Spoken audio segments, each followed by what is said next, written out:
প্রশ্নটা করেছেন সোয়েন বেন্সলার।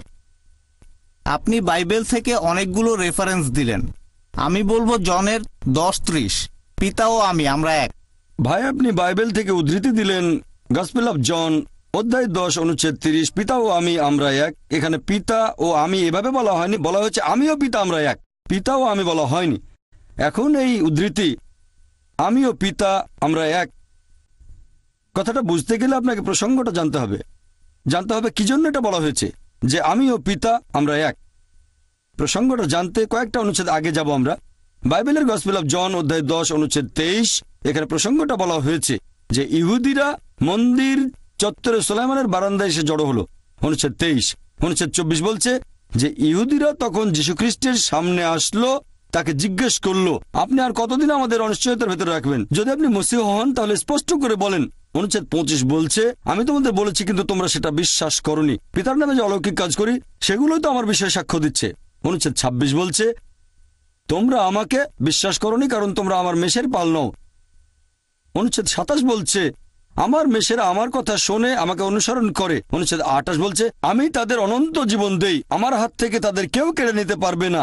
অনুচ্ছেদ 29 বলছে আমার পিতা তাদেরকে আমায় দিয়েছেন, তিনি সবার চেয়ে মহান, কেউ পিতার হাত থেকে কিছুই কেড়ে নিতে পারবে না। আমিও পিতা আমরা এক। তাহলে প্রসঙ্গ অনুযায়ী এর মানে উদ্দেশ্য এক।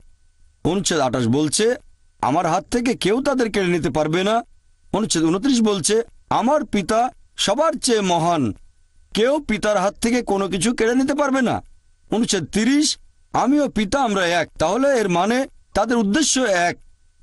যদি বলি যে আমার বাবা একজন মেডিকেল ডাক্তার, তিনি আসলে একজন ডাক্তার, আমিও মেডিকেল ডাক্তার, আমি আর আমার বাবা এক, এটার মানে আমরা পেশার ক্ষেত্রে এক। এমন না যে দুজনে একটা ব্যক্তি।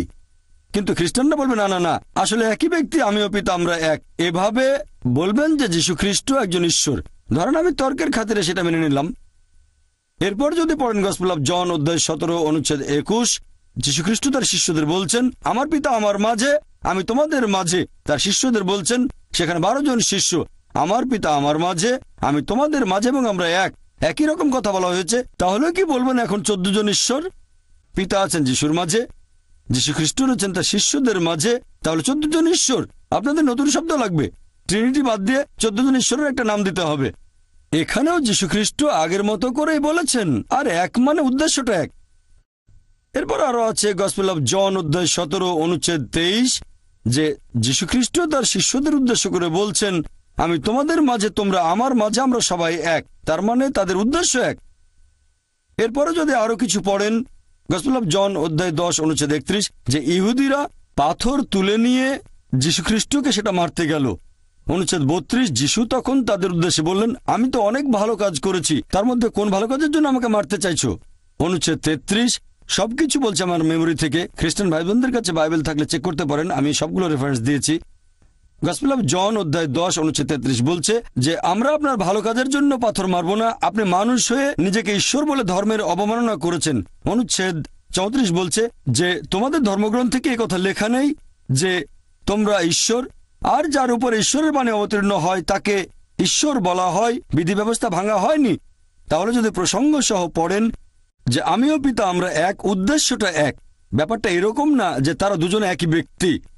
এখানে কখনোই বলা হয়নি যে যীশু খ্রিস্ট সর্বশক্তিমান ঈশ্বর, তা না হলে মানতে হবে যে ঈশ্বর 14 জন।